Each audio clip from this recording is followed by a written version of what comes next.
Eh bien, je crois que nous sommes live. Donc, bonjour à tous et à toutes. Je suis ravi de vous accueillir pour un nouveau webinaire très différent des précédents, puisqu'il va s'agir aujourd'hui de s'intéresser à une question de transition à la fois technologique et écologique, puisqu'il s'agit en fait de s'interroger sur est-ce que le véhicule électrique est finalement une alternative crédible et si oui, à quel horizon est-ce qu'il est possible d'imaginer que celui-ci puisse éventuellement remplacer le véhicule thermique? Donc, je vais aborder cette question à travers le prisme de l'économie, notamment de l'économie de l'innovation, puisque je suis moi-même économiste de l'innovation. Et on va essayer de répondre à cette question selon le prisme donc de l'économie industrielle et de comprendre aujourd'hui quels sont les moteurs qui pourraient permettre en fait cette transition à la fois écologique et technologique dans le cadre de l'automobile. Donc, ce que je vous propose de faire, c'est de répondre à cette question en 3 temps. En fait, je vais vous raconter d'abord une petite histoire dans laquelle vous apprendrez que cette bataille entre le moteur écologique et le moteur thermique a déjà été jouée à l'ère presque pré-industrielle, si je puis m'exprimer ainsi, et a été gagnée à l'époque par le véhicule thermique. Puis ensuite, on va prendre une analyse beaucoup plus contemporaine. On va analyser très rapidement les raisons qui font que le véhicule électrique aujourd'hui peine à trouver son public sur beaucoup de marchés mondiaux. Et enfin, on s'interrogera dans un troisième temps sur justement les moteurs de la croissance du véhicule électrique et pourquoi il est fort probable que ce véhicule électrique soit amené dans les prochaines années à supplanter le véhicule thermique ou en tout cas cohabiter très largement avec lui. Donc, attachez vos ceintures, sans mauvais jeu de mots. On va démarrer dans quelques instants. Je vous donne quand même deux petits éléments avant que nous commencions. Le premier, c'est qu'il est possible que vous ayez un petit décalage entre l'image et le son. C'est probablement dû au fait que vous n'utilisez pas le navigateur qui permet une utilisation optimale de la plateforme Nextstorm qu'on utilise pour ces webinaires. Donc, si vous n'êtes pas sur Chrome, si vous n'êtes pas sur Safari, il est possible que vous ayez un petit décalage. Et si vous avez la possibilité de changer votre navigateur, ce sera parfait pour avoir une expérience optimale. Dans tous les cas, le petit décalage temporel n'est que de quelques secondes, donc ce n'est pas très gênant. La deuxième chose, c'est que vous aurez probablement des questions auxquelles je me ferai une joie de répondre.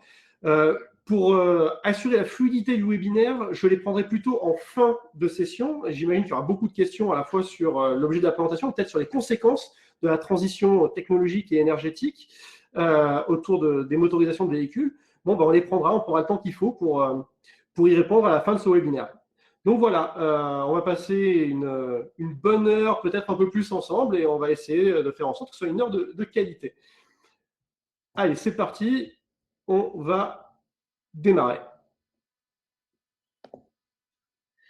Avant de rentrer vraiment dans le vif du sujet, j'ai besoin de vous donner 3 clés d'entrée. 3 clés d'entrée qu'on utilise, nous, de façon complètement mécanique, les économistes de l'innovation, parce que ce sont des choses qui sont très connues et maîtrisées de notre part, mais qui sont un peu moins connues en fait, du grand public. Et j'ai besoin de vous donner ces 3 clés d'entrée pour qu'on puisse vraiment s'emparer du sujet du jour. La première chose essentielle à savoir sur l'innovation, hein, et je vous renvoie pour plus d'informations sur l'excellent ouvrage de Clayton Christensen, malheureusement récemment décédé avant Covid, sur un terme qui revient énormément dans la littérature économique et dans la presse, qui s'appelle la disruption, les disruptions technologiques, dont on entend beaucoup parler et souvent un petit peu à tort et à travers. Ce qu'on apprend principalement dans cet ouvrage, c'est que les disruptions, ces changements technologiques vraiment radicaux, ils ne reposent jamais ou très rarement sur la performance initiale des innovations. Ce n'est pas parce que vous avez une innovation qui est supérieure sur le plan technologique qu'elle va forcément prendre le marché. Ça, toutes les études empiriques en économie de l'innovation tendent à le démontrer. Si je peux vous donner un seul exemple pour vous convaincre de cela, c'est l'iPhone qui a défini finalement un nouveau standard de marché qu'on appellerait plus tard le marché des smartphones. Au lancement de l'iPhone, c'était un bien piètre téléphone sur bien des aspects techniques qui étaient pourtant englobés de façon de série, je dirais, sur les téléphones cellulaires classiques. L'iPhone, c'était un capteur de 2 millions de pixels quand les meilleurs téléphones du moment embarquaient des capteurs de 20 millions de pixels. L'iPhone, c'était un téléphone qui devait se connecter à Internet, mais qui n'était pas compatible avec le réseau 3G. L'iPhone, c'était un téléphone qui avait une très faible autonomie. Bon, c'est toujours un petit peu le cas aujourd'hui. Bref, ce n'est pas parce que vous avez une innovation inférieure sur le plan technologique, que cette innovation ne va pas être capable de renverser le marché et de remplacer le standard dominant. Encore faut-il que vous ayez une réelle innovation valeur, ce qu'on appelle en économie d'innovation, pour laquelle, en fait, vous allez avoir une adhésion à la fois de partenaires industriels pour co-construire l'offre, mais également de la part des consommateurs. Et cette adhésion, elle va se faire sur le long terme. La deuxième chose que j'ai besoin de vous dire en matière d'économie d'innovation, c'est à propos de la dépendance au sentier.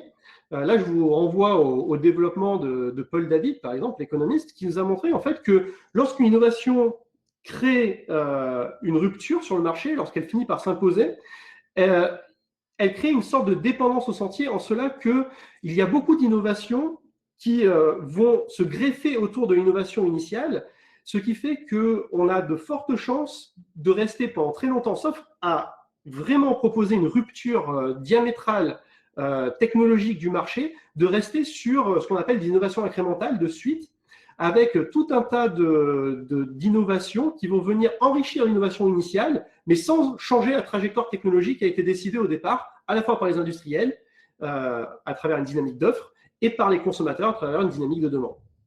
Une fois qu'on a ce sentier qui se crée en innovation, il est très difficile de s'en extraire, sauf à provoquer une rupture de marché, telle qu'on l'a définie tout à l'heure dans le cadre de la relecture des travaux de Clayton Christensen. Et enfin, le troisième et dernière clé d'entrée que j'ai besoin de vous donner, c'est plutôt en référence aux travaux de Rogers, de Moore, qui ont démontré chacun à leur manière que l'innovation suit en fait un cycle de vie, un cycle d'adoption de l'innovation, et que finalement, il se passe un moment dans les propositions de valeur qui émanent des entreprises à travers des innovations, un moment qui est très important, qui est charnière, qui est le moment où l'innovation va peut-être trouver son marché et être en mesure de remplacer le dominant design, hein, le standard de marché, ou restera à jamais une innovation très confidentielle qui aura touché seulement quelques pourcentages de parts de marché. Ce niveau, on va dire, virtuel, on l'appelle le chasm, hein, c'est le gouffre d'incertitude un petit peu de l'innovation, qu'on a situé de façon empirique sur une moyenne de 13 à 18% de parts de marché selon les innovations en question.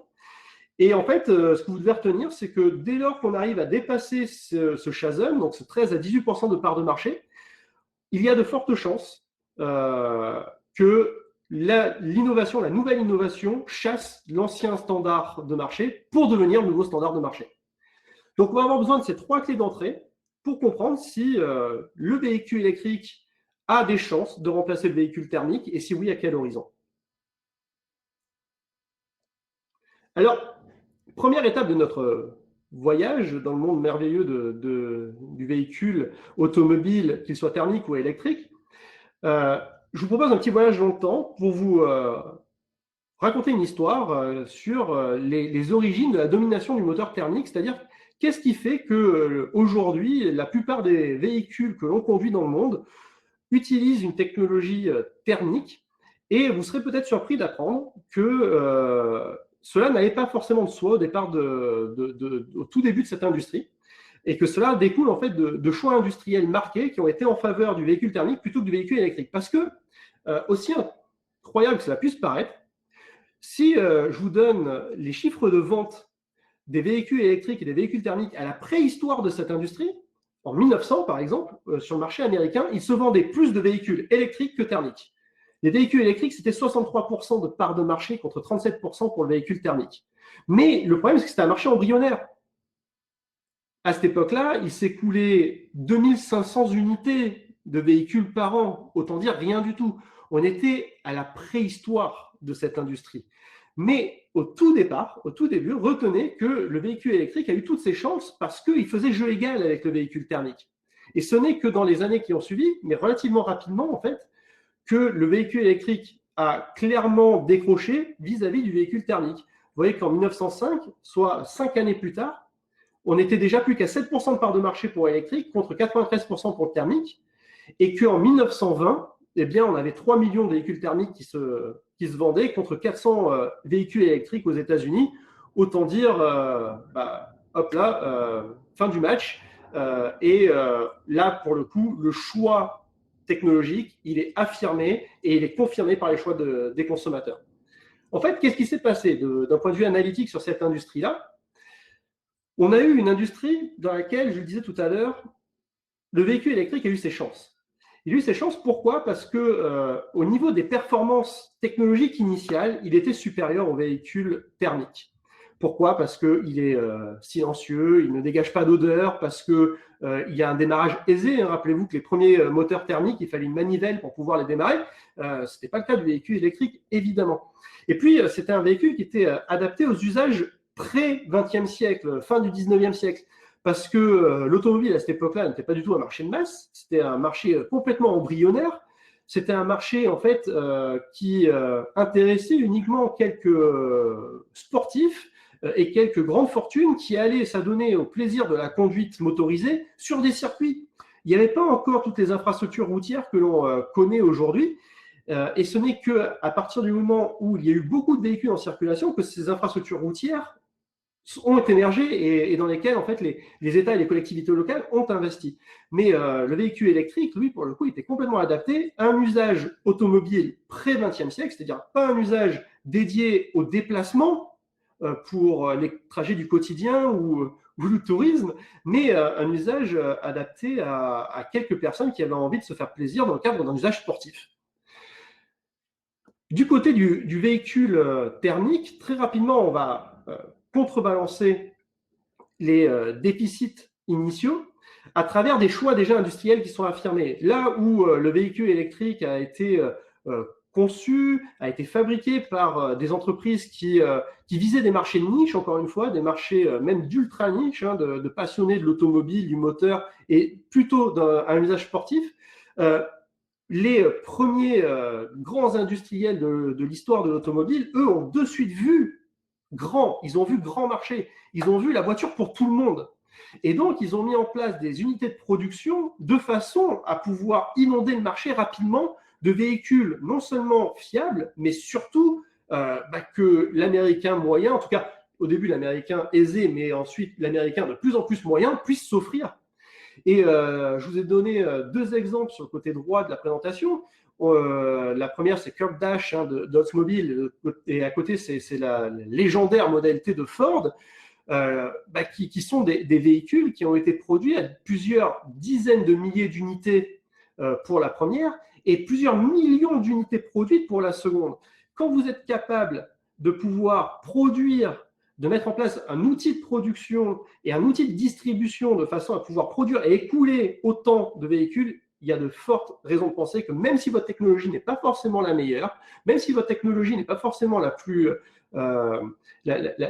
adaptée ou la plus écologique, il y a quand même de grandes chances que votre technologie, in fine, trouve son marché et s'impose.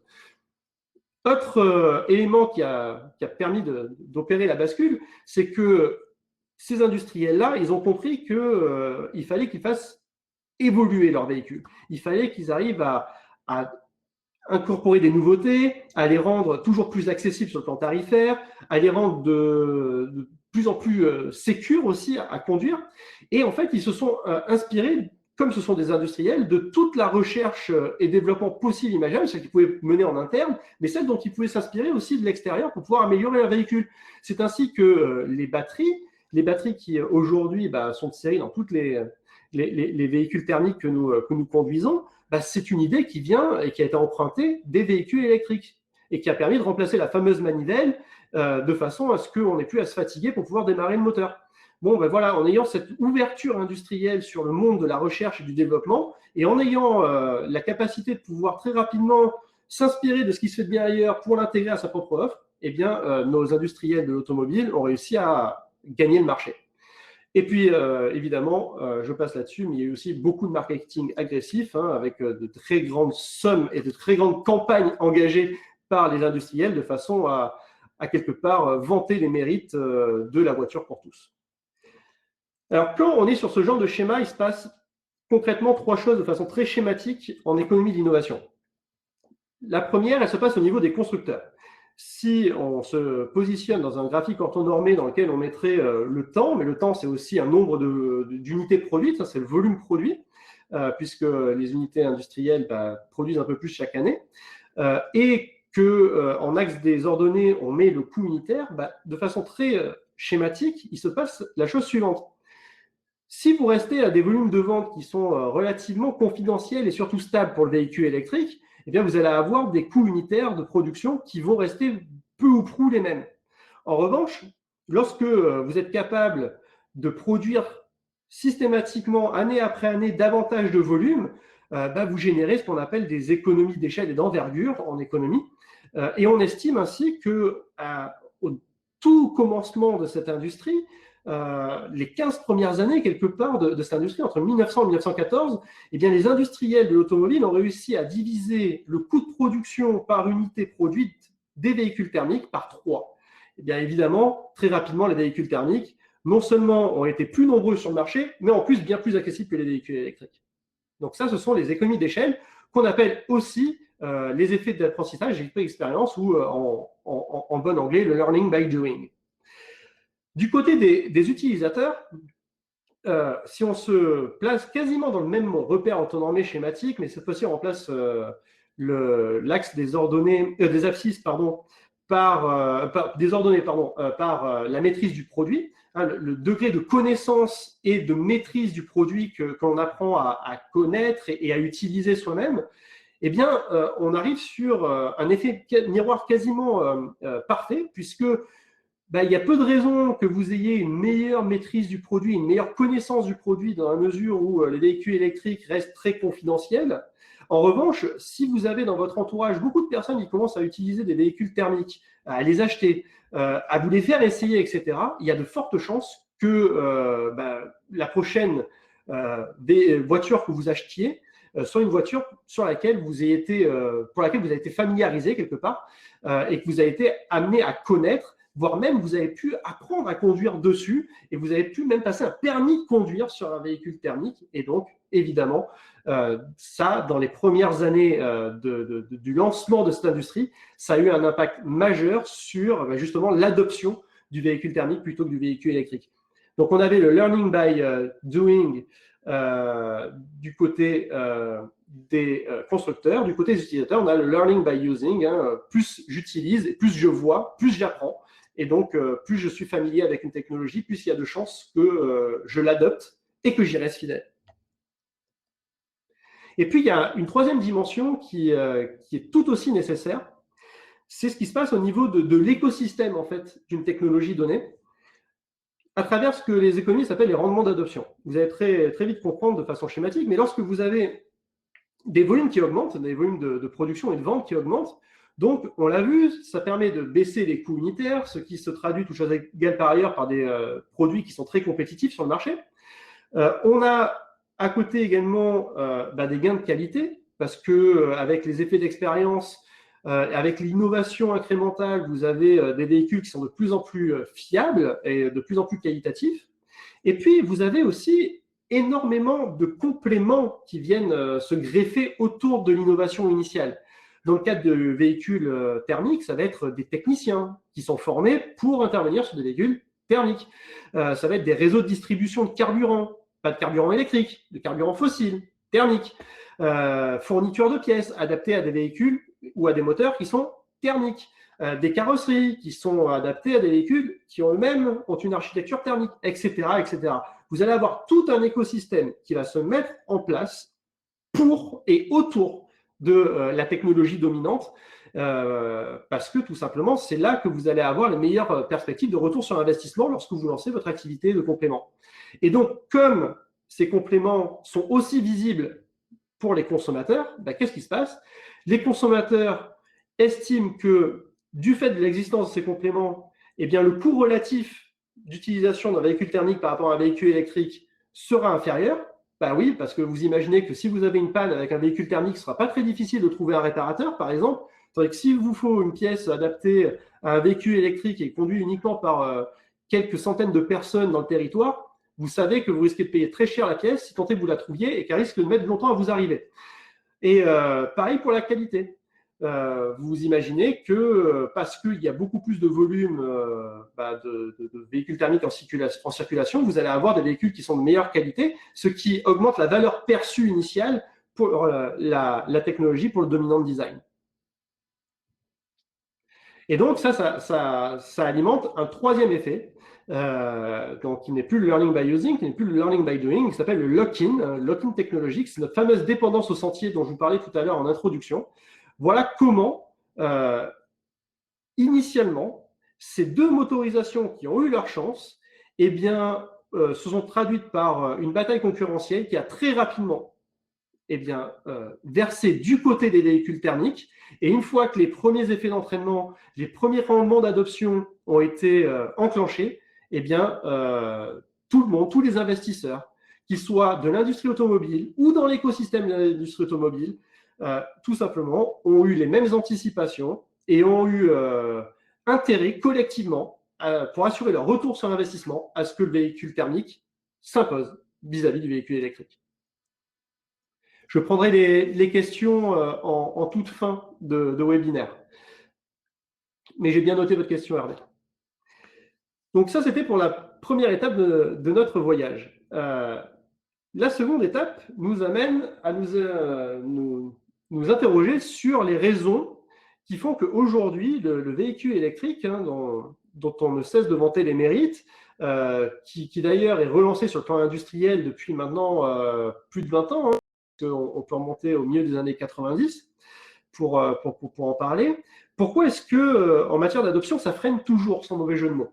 Alors, évidemment, je pense que vous avez déjà les réponses à ces questions. Cela étant, je vais essayer d'apporter quand même quelques chiffres et raisonnements issus de l'analyse économique, scientifique, pour alimenter un petit peu le débat et illustrer un petit peu les freins à l'adoption.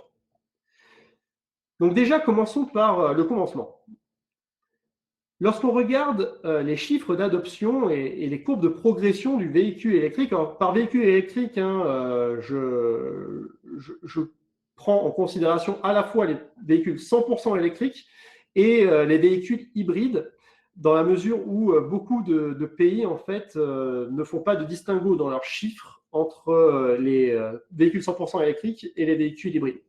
Donc, pour ne pas fausser les statistiques, on va considérer qu'on parle du marché des véhicules électriques, à la fois des véhicules 100% électriques et des véhicules hybrides. Et là, je vous ai mis sur ce graphique-là le niveau en fait, de pénétration des véhicules électriques sur les 10 plus gros marchés mondiaux en matière d'automobile. Et lorsqu'on regarde le graphique tel quel, entre 2013 et 2019, on se dit que bon, les cours de progression sont plutôt intéressantes. Sauf que dans ce graphique, je vous induis un tout petit peu en erreur parce que je n'ai pas mis l'axe des valeurs. Et lorsque je mets l'axe des valeurs en rapport, eh bien, on se rend compte qu'on est quand même sur des parts de marché qui sont quand même très confidentielles, puisque même le marché chinois ne dépasse pas encore les 5% de chiffre de vente de véhicules électriques, de 5% annuels. En ce qui concerne la France, on est à peine au-dessus de 2% et on joue à tout chouche avec les Canadiens, par exemple. Bon, on se rend bien compte que ces chiffres-là sont pas si enthousiasmants que ça et restent en tout cas toujours très loin de ce qu'on a présenté tout à l'heure comme troisième clé d'entrée pour le webinaire d'aujourd'hui, du fameux Chasm, qui pourrait permettre éventuellement d'imaginer un remplacement du standard dominant thermique par un nouveau standard qui serait électrique. On est encore très loin de ce fameux seuil de 13 à 18% de part de marché qui nous permettrait ne serait-ce que d'envisager le remplacement du véhicule thermique par le véhicule électrique. Donc, on a encore beaucoup de chemin à parcourir, quand même, il serait malhonnête de ne pas considérer que sur les dernières années, on a quand même une accélération en matière de pénétration du véhicule électrique. On sent que on a des chiffres de vente qui sont un petit peu moins confidentiels qu'ils ne l'étaient il y a encore de cela que 7 ans. Mais effectivement, on est encore loin du Chasm. Et pour ce qui concerne la France, si on fait des projections toutes choses égales par ailleurs, pour pouvoir arriver à un niveau qui nous permettrait éventuellement d'arriver jusqu'à ce fameux Chasm, ces fameux 13 à 18% de part de marché, si on garde les mêmes niveaux de projection qu'aujourd'hui, on n'y sera pas avant 2028-2030. Alors, c'est pas si éloigné que ça au niveau industriel. Il n'en demeure pas moins qu'il va falloir encore sacrément subventionner, et on en parlera tout à l'heure, l'industrie avant d'arriver à des niveaux qui nous permettraient éventuellement d'imaginer un remplacement du standard thermique. Alors, pourquoi est-ce que ça freine? Pourquoi est-ce qu'on a tant de mal à vendre nos véhicules électriques aujourd'hui? Eh bien, en fait, on a, de par le monde, fait énormément d'études économétriques pour essayer d'analyser les raisons pour lesquelles ce véhicule électrique a tant de mal à trouver son public actuellement. Et ces raisons, ce qui est intéressant, c'est qu'elles reviennent toujours dans les mêmes proportions, quasiment qu'importe le territoire sur lequel on se situe. Hein, qu'on regarde le marché américain, que l'on considère le marché chinois, le marché français ou le marché italien, bah, globalement, on va avoir de très fortes similitudes sur les freins à l'adoption qui vont se hiérarchiser de la même manière et qui vont, quelque part, garder les mêmes proportions d'un marché à un autre. Ces freins à l'adoption, quels sont-ils? Eh bien, le premier d'entre eux, ça ne nous étonnera pas, nous, en tant qu'économistes, c'est le prix d'acquisition, le prix très élevé à l'achat, qui n'est pas d'ailleurs toujours compensé à l'usage. Je vous donne juste un exemple, à titre illustratif. Renault vient de, il y a peu de temps, il vient de renouveler un petit peu sa gamme, à la fois de Zoé, sa voiture 100% électrique, la Zen R110 par exemple, et de Clio, la Zen TCE 100, qui, elle, fonctionne sur un moteur thermique. Bon, le coût d'acquisition d'une Renault Zoé bonus déduit, bonus écologique de 6 000 € déduit, c'est 28 000 €. Quand je prends une Clio exactement comparable en matière d'équipement de série, j'arrive à 17 800 €. Alors, on est 11 000 € en dessous, d'une part. Alors, certes, on dira que le coût à l'usage est très inférieur dans le cas du véhicule électrique. Et ce sera le cas. Ce sera le cas, alors je passe les coûts annexes de type location de batterie hein, qui peuvent exister, mais effectivement, le coût par kilomètre parcouru pour un véhicule électrique sera plus aux alentours des 0,02 € quand il va être plus proche des 7 centimes d'euros pour le véhicule thermique. Et encore une fois, toute chose égale par ailleurs, à considérer qu'il n'y ait pas de variation de prix à la pompe pour l'essence, mais également pas de variation de prix de l'électricité pour le véhicule électrique. Il faut faire beaucoup de kilomètres en fait pour compenser ces 11 000 € initiaux. En l'espèce, hors frais annexes, parce que si je mettais tous les frais annexes, et notamment les frais de maintenance qui sont quand même inférieurs sur les véhicules électriques que sur les véhicules thermiques, mais hors frais annexes, il faudrait conduire 217 000 km pour amortir ce différentiel initial. Bon, autant dire qu'il faut en faire des kilomètres. Donc, ce différentiel de prix, ce coût à l'achat, ce coût d'acquisition qui est défavorable aux véhicules électriques par rapport aux véhicules thermiques, et on comprend pourquoi. Parce que dans les véhicules électriques, il y a tout un tas de nouvelles technologies embarquées, parce qu'il y a des batteries, on en parlera probablement tout à l'heure, qui coûtent très cher à produire, et aussi parce que dans les véhicules thermiques, il y a tout un tas de technologies embarquées qui sont amorties depuis très longtemps, et qui permettent d'être très agressifs sur, simplement sur le prix de vente final, eh bien, on a un différentiel qui n'est pas toujours si évident que ça à gommer, même lorsqu'on a une utilisation assez intense de son véhicule. Le deuxième frein à l'adoption que l'on retrouve régulièrement, c'est l'autonomie, qui est jugée beaucoup trop faible par les consommateurs potentiels. Beaucoup de personnes estiment qu'elles sont potentiellement intéressées par un véhicule électrique, mais à condition que celui-ci ait une autonomie qui soit largement supérieure. Alors là, c'est assez intéressant parce que ça souligne une espèce de paradoxe qu'on a mis en exergue, nous, en sciences économiques. Si je vous fais de façon très schématique un petit schéma dans lequel je mets le temps en rapport avec les distances parcourues. Nos utilisations en fait, moyennes par jour d'usage d'un véhicule se situent aux alentours de 50,6 km. Voilà l'utilisation moyenne qu'un Français par jour d'utilisation de son véhicule, sachant qu'il ne va pas l'utiliser tous les jours, va avoir. Les jours où il l'utilise, il va circuler 50,6 km en moyenne. Et si je ne m'intéressais qu'au premier quart du marché, hein, parce que quelque part, je n'ai pas besoin de dimensionner mon marché pour qu'il atteigne les 50% de part de marché, je peux m'intéresser pour franchir le chasm qu'au premier quart du marché éventuellement, Bien, le premier quart du marché n'utilise son véhicule par jour d'utilisation en moyenne qu'à raison de 22 km. Alors, des véhicules électriques qui aujourd'hui ont une promesse d'autonomie de 200 à 300 km, ils sont en mesure de répondre, mais très largement, à la demande de trajet moyen, au besoin de trajet moyen, kilométrique, j'entends, du conducteur moyen en France. Alors pourquoi est-ce que le conducteur moyen, qui doit comprendre ça quand même, ne veut toujours pas entendre parler de véhicules électriques pour l'instant et place l'autonomie comme étant un problème suffisamment important pour ne pas sauter le pas? Eh bien, tout simplement parce que l'utilisation d'un véhicule, eh bien, elle est erratique. Vous allez avoir effectivement quasiment chaque jour que Dieu fait une utilisation qui va être autour de la moyenne, mais de temps en temps, quelques fois dans l'année, parfois peut-être 3, 4 fois dans l'année, vous allez avoir une utilisation qui va très largement s'éloigner de la moyenne. Et lorsque vous allez avoir ces utilisations qui vont très largement s'éloigner de la moyenne, vous allez anticiper que l'autonomie d'un véhicule électrique n'est pas suffisante.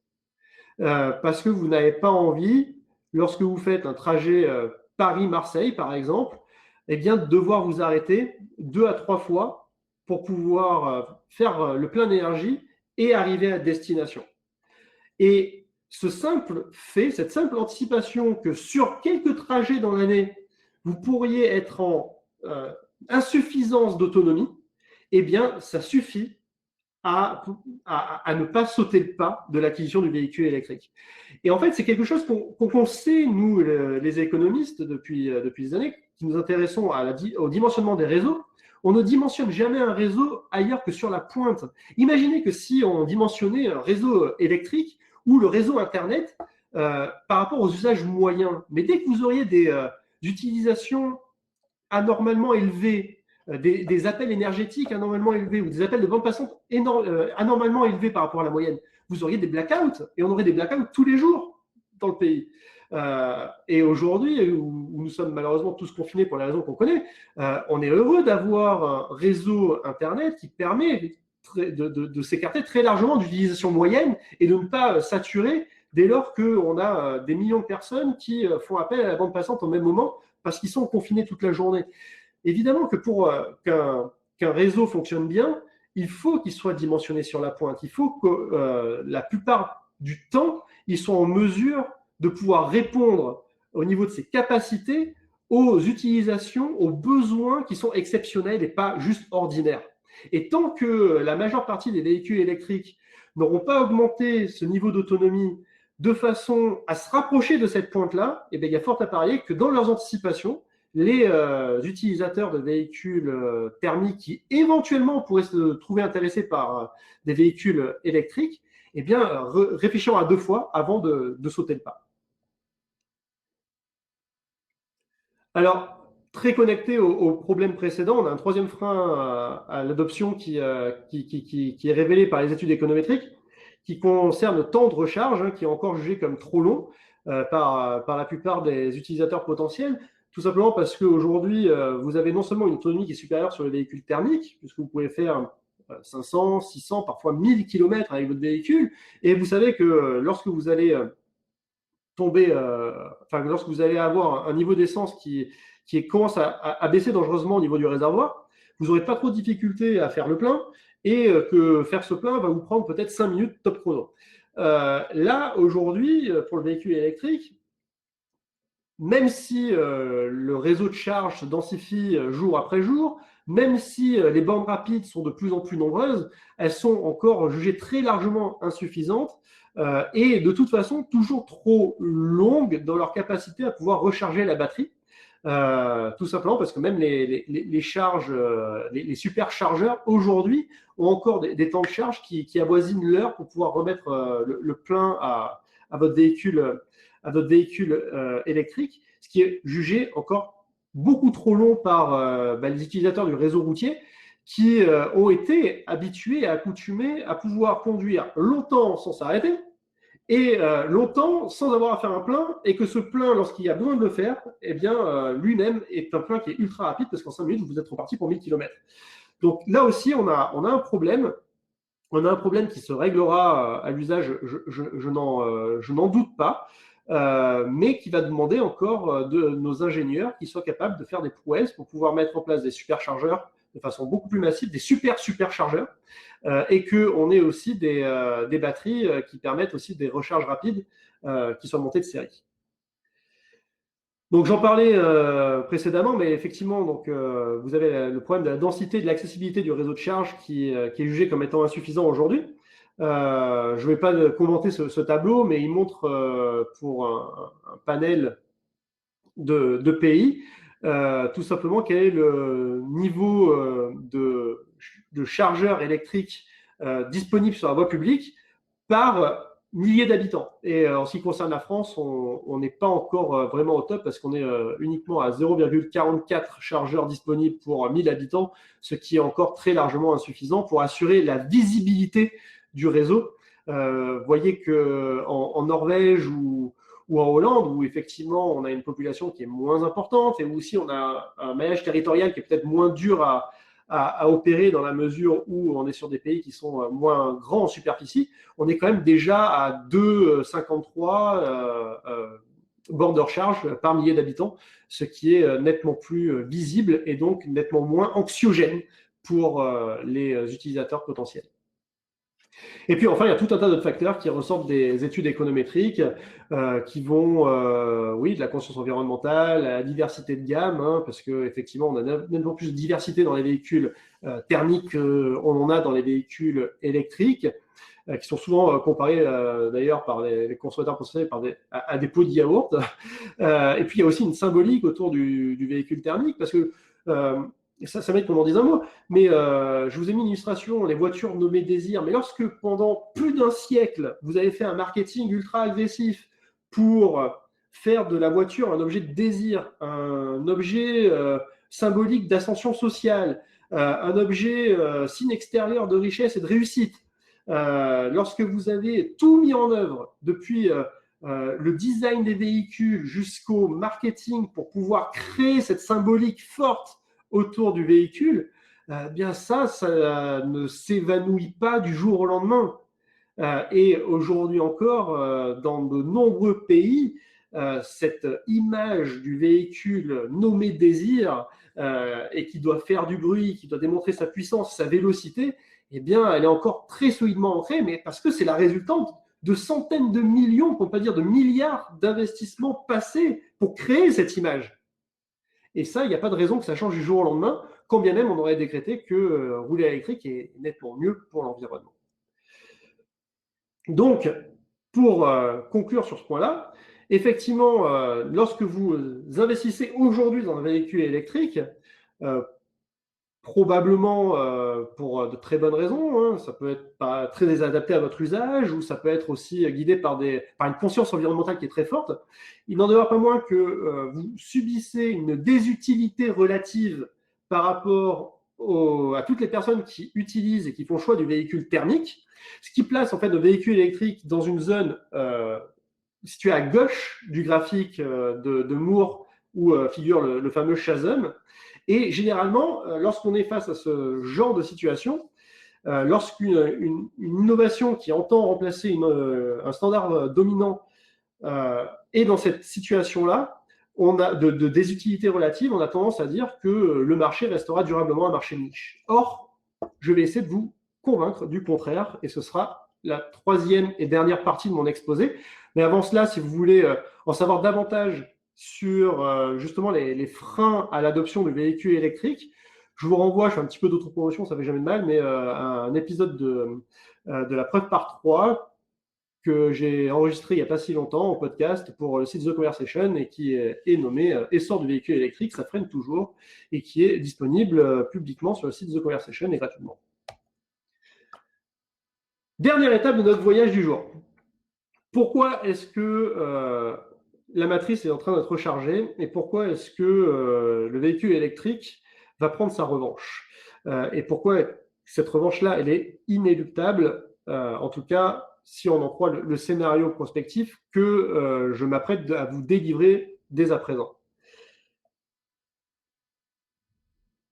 Déjà, avant de commencer cette démonstration et cet exposé de mon scénario prospectif, je vais vous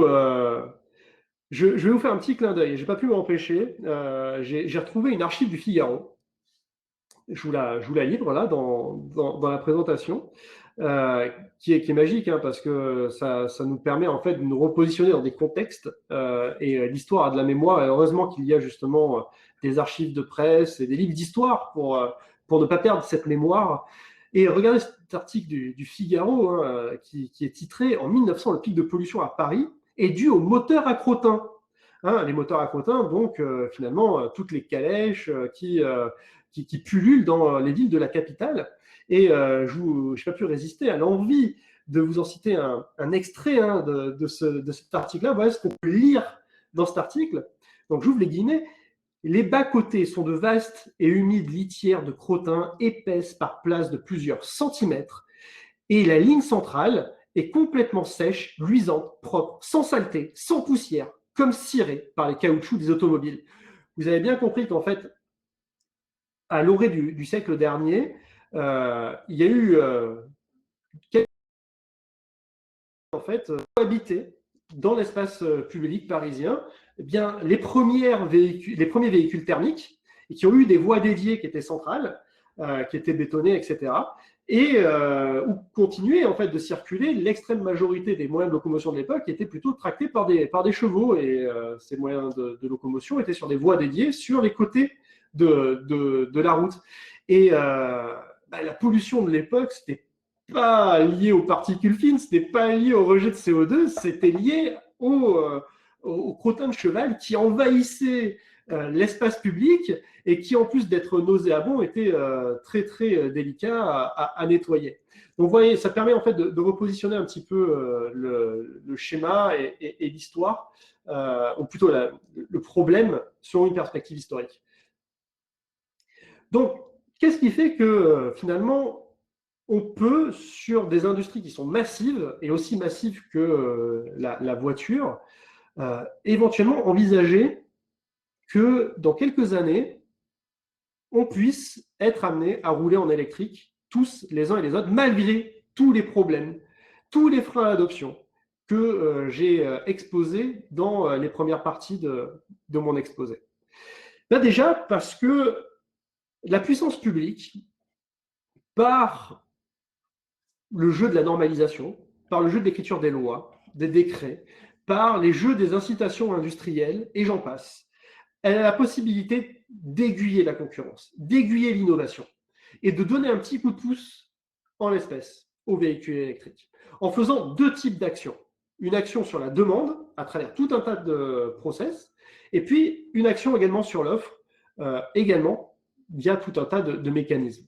Sur l'action sur la demande, donc action sur la demande sur les consommateurs, qu'est-ce que les États mettent en place un petit peu partout dans le monde? Ils mettent en place des bonus-malus pour inciter les consommateurs à remplacer leurs véhicules thermiques par des véhicules électriques. Ils mettent en place des incitations fiscales pour inciter les consommateurs à choisir l'électrique plutôt que le thermique.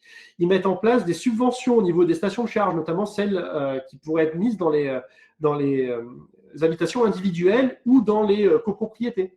Ils envisagent des gratuités d'autoroutes, de parking, etc. pour les véhicules électriques. Ils envisagent des voies de circulation dédiées uniquement pour les véhicules électriques.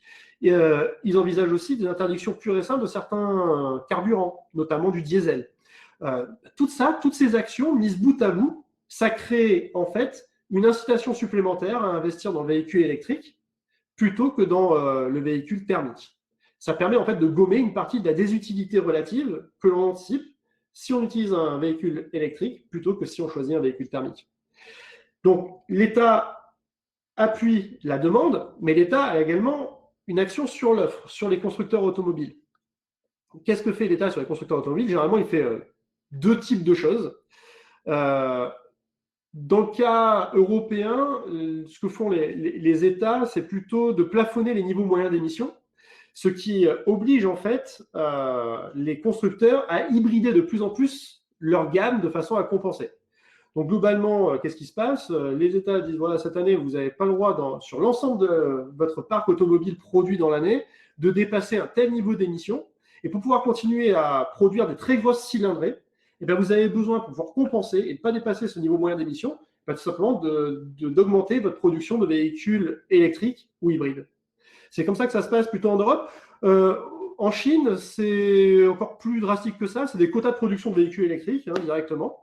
Donc, c'était un quota de 5% de volume en 2019, 25% en 2020. Donc, ça a très largement accéléré. Ceci étant, un petit bémol malgré tout. Ce quota-là, il va être rediscuté dans les prochaines semaines suite à la crise du Covid. Il est possible que la Chine en fait desserre un petit peu l'étreinte en matière justement de quotas de production de véhicules électriques et de manière générale que la Chine desserre un petit peu l'étreinte sur beaucoup de normes environnementales qui sont déjà pas très nombreuses et pas toujours très bien respectées en Chine. Je ferme la parenthèse. Bon voilà, globalement les deux moyens qui sont à la disposition des États pour pouvoir éventuellement inciter à la fois les demandeurs, les clients finaux, mais également les constructeurs à acheter ou produire davantage de véhicules électriques. Alors, cette action, on l'a bien compris, des États, elle est là pour pousser l'innovation, pour pousser le marché un peu plus vers le chasm. Et évidemment que beaucoup de subventions qui aujourd'hui se justifient pour pouvoir tout simplement promouvoir cette technologie, demain n'existeront plus ou plus dans les mêmes proportions ou plus exactement sous la forme qu'on leur connaît aujourd'hui, tout simplement parce qu'elles seront moins nécessaires. Mais aujourd'hui, sans ces aides à la fois sur la production et sur la demande, globalement, le véhicule électrique n'aurait aucune chance de décoller. Mais il se trouve que ces aides et ces mécanismes existent. Et ils existent de façon de plus en plus massive et ils existent de façon de plus en plus générale un petit peu partout dans le monde. Et donc, fatalement, les constructeurs, ils voient tout ça. Ils le voient. Et donc, dans leur calcul de rationalité économique, qu'est-ce qu'ils se disent? Ils se disent, bon, ben voilà, quelque part, la messe est un peu dite, et il y a de fortes chances que, non pas dans 5 ans, non pas dans 10 ans, mais dans 15 ans, la bascule vers le véhicule électrique soit vraiment effective. Et donc, dès aujourd'hui, j'ai besoin d'investir massivement dans la recherche et développement, à la fois autour des batteries, mais également autour du design des véhicules électriques, dans le réseau de distribution et parfois dans le réseau de charge propriétaire. Vous anticipez le fait, en tant que constructeur, que le marché du véhicule électrique va prendre de plus en plus d'ampleur. Évidemment, cette ampleur va se traduire par une cannibalisation sur le véhicule thermique. Donc, vous avez de plus en plus intérêt à investir dans la technologie électrique. Donc, vous investissez d'autant plus fortement dans la recherche-développement, dans le marketing, dans le design, etc., du véhicule électrique, ce qui ne fait qu'augmenter la probabilité de bascule et vos propres anticipations que le véhicule électrique, c'est le produit d'avenir. Parce que lorsque vous voyez tous vos concurrents faire exactement la même chose, vous dites effectivement, voilà, on y est, et plus rien ne pourra empêcher l'hégémonie du véhicule électrique dans la mesure où tout le monde en produit, tout le monde en propose, et personne n'a intérêt de se planter. Parce que si vous vous plantez, ça veut dire que vous aurez investi massivement dans le véhicule électrique, mais vous aurez investi à perte. Plus vous avez investi, moins vous avez l'intérêt que la technologie ne s'impose pas sur le marché, plus vous avez intérêt, quelque part, qu'elle réussisse. Et donc, je prédis que dans les prochaines années, les constructeurs vont jouer un rôle de prophète autoréalisateur. Ce prophète autoréalisateur, c'est un espèce de concept qu'on aime bien utiliser en économie pour montrer que certains acteurs, individuellement ou collectivement, ont les moyens finalement, par leurs actions, par leur comportement, à changer diamétralement tout simplement la donne sur un marché. Et si effectivement tous les constructeurs du monde qui sont en capacité à la fois de produire des volumes en quantité, mais également en diversité, qui ont des marques qui sont fortement ancrées dans l'inconscient du client, du consommateur, si tous ces constructeurs-là, comme d'un seul homme, font l'anticipation que le véhicule électrique, c'est l'avenir, que tous, comme d'un seul homme, investissent massivement pour pouvoir prendre le virage de l'électrique et promouvoir le véhicule électrique, alors il y a fort à penser que dans les prochaines années, on vous proposera de façon de plus en plus systématique, lorsque vous irez chez vos concessionnaires, plutôt des véhicules électriques que des véhicules thermiques, jusqu'au jour où on vous proposera quasiment plus que des véhicules électriques et que vous trouverez peut-être quelques véhicules thermiques en réserve et plutôt mis effectivement au second plan plutôt qu'au premier plan chez vos concessionnaires. C'est ça qui va opérer la bascule, mais parce que initialement, on a quand même un État, des États, qui ont fait collectivement un petit peu le choix du véhicule électrique à travers les actions sur la demande et les actions sur l'offre. Sans quoi, probablement que les constructeurs automobiles n'auraient pas été très incités à aller sur le véhicule électrique. Et même dans ce contexte-là, certains sont encore aujourd'hui assez réticents. Et on aura probablement l'occasion de discuter dans 5 minutes. Ces moteurs-là ne sont pas les seuls.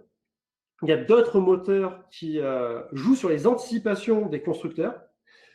Et notamment le rôle moteur de la Chine. Je pense qu'on va aussi en discuter dans la session de questions-réponses, mais il est évident qu'aujourd'hui, la Chine joue un rôle vraiment moteur dans la promotion du véhicule électrique, et on comprend bien pourquoi. On comprend bien pourquoi, pour plein de raisons. Première, c'est que la Chine meurt littéralement aujourd'hui de la surpollution de son air. Et tout simplement réduire les émissions de gaz à effet de serre, mais aussi de particules fines, c'est quelque chose d'absolument vital pour les Chinois. Et le véhicule électrique peut permettre effectivement de réduire cette empreinte environnementale au niveau de la qualité de l'air. Deuxième raison, c'est parce que les Chinois sont très largement dominants dans l'extraction des métaux rares qui sont nécessaires à la production massive de batteries de véhicules électriques. Donc, vous savez que si la planète entière bascule du thermique vers l'électrique, c'est un énorme marché pour vous parce que c'est vous qui maîtrisez les métaux, l'extraction du lithium, du cobalt, du graphite, c'est vous qui dominez ce marché-là à l'échelle internationale, et donc ça fait d'autant plus de flux monétaires pour vos entreprises extractrices.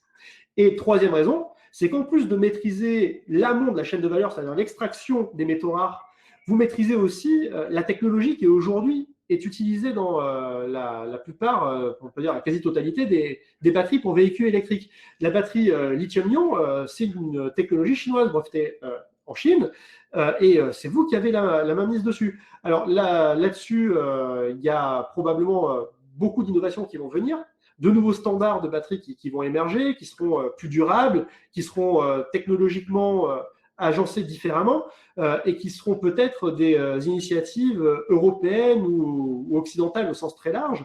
En Europe, par exemple, on a European Battery Alliance qui travaille sur le prochain standard de marché qui devrait remplacer la technologie dominante chinoise.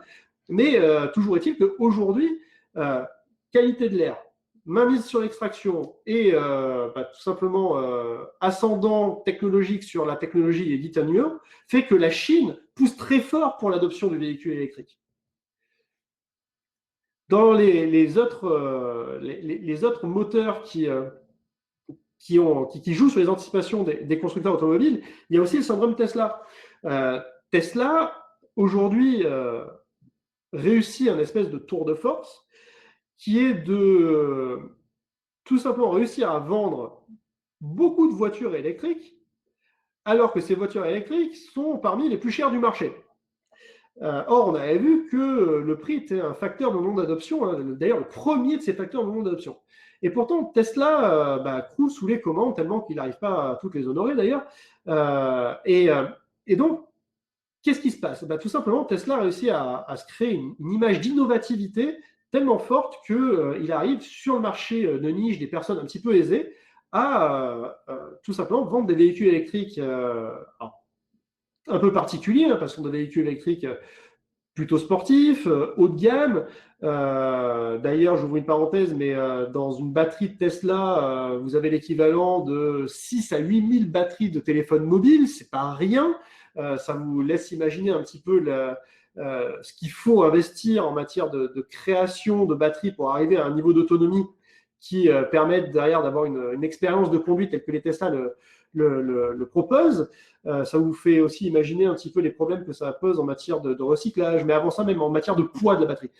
Bref, vous avez quand même un constructeur là qui s'est construit, qui est d'ailleurs le seul constructeur qui soit 100% véhicule électrique, qui s'est construit une image d'innovativité qui est très forte, sur laquelle lorgnent énormément les constructeurs automobiles qui, eux, n'ont pas envie vraiment d'être ringardisés par Tesla et donc qui sont poussés à investir également non seulement dans le véhicule électrique en tant que technologie, mais aussi autour du design du véhicule électrique pour ne pas paraître comme des acteurs en fait, qui sont dépassés par des vagues d'innovation qui viennent de nouveaux venus sur le marché. La hausse des préoccupations environnementales qui également, auxquelles sont confrontés également les constructeurs, puisque de plus en plus de consommateurs leur disent être très soucieux de l'impact écologique de leur déplacement en voiture. Et donc, c'est une information qui remonte auprès des directeurs de produits et puis au niveau des directions de l'innovation des constructeurs automobiles et qui sont prises en compte non seulement pour réduire l'impact environnemental des véhicules thermiques, mais aussi et surtout comme des éléments qui viennent justifier des investissements supplémentaires dans les technologies électriques. Et puis, autre peut-être dernier élément de bascule, c'est que le business model en fait, du véhicule est en train de changer, et fortement. Jusqu'à présent, l'idée était la suivante, c'est on construit un véhicule, on vous le vend dans un réseau de concessionnaires, et derrière, éventuellement, vous l'utilisez et vous alimentez un marché de seconde main, un marché d'occasion. Aujourd'hui, le business model qui est amené à être dominant, c'est plus vraiment celui-ci, parce que les véhicules, de toute façon, atteignent souvent des prix qui sont un petit peu rédhibitoires pour assurer un achat en neuf de façon suffisamment massive pour pouvoir écouler les stocks produits par ailleurs.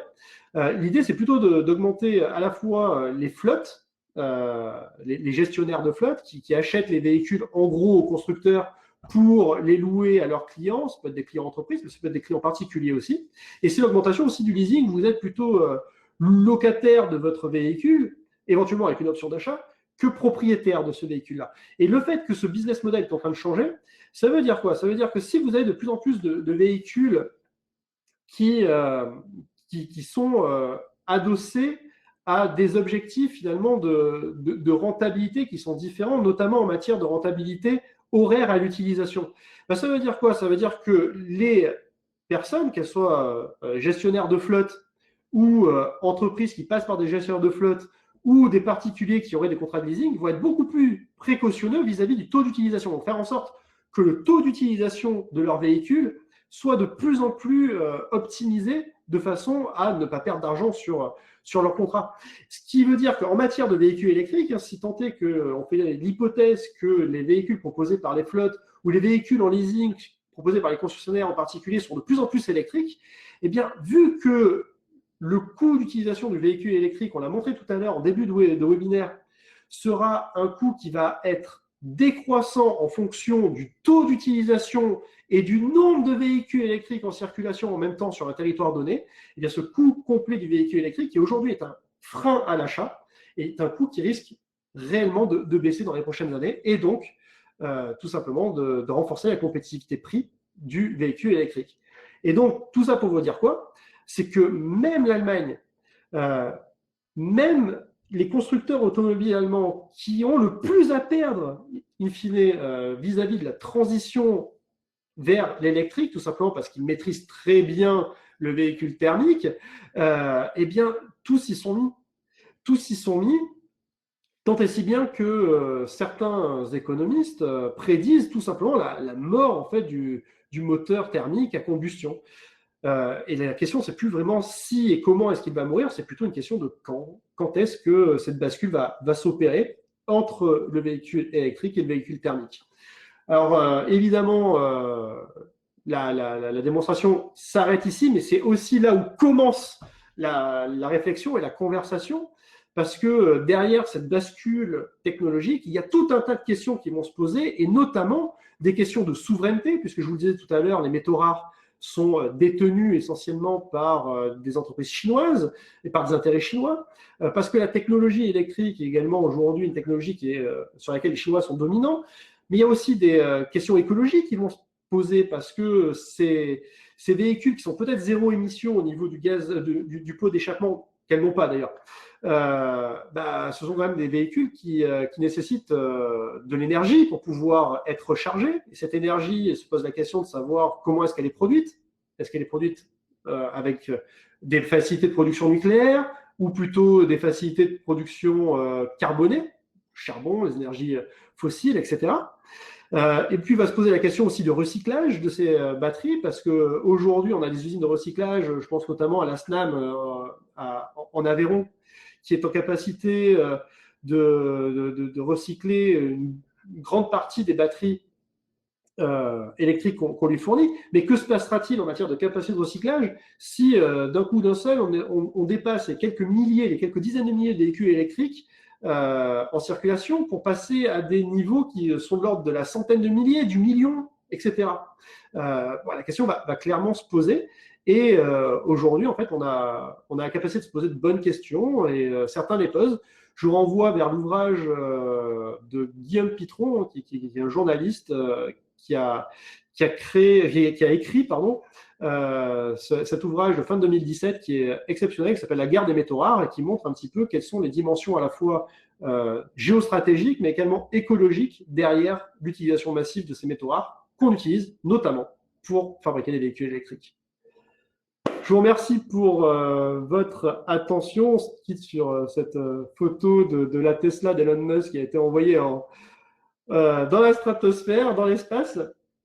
Je vous remercie pour votre attention, je vous remercie pour votre confiance. Je vais juste prendre 2 minutes pour m'éclaircir la voix et boire un verre, et puis ensuite on va entamer la discussion et je me ferai une joie de répondre à vos questions. Voilà, juste 2 minutes, le temps de me rafraîchir et je suis à vous.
Je vois énormément de questions qui sont toutes très intéressantes. Je ne pourrais pas répondre à toutes, évidemment, mais je vais essayer d'alimenter la conversation.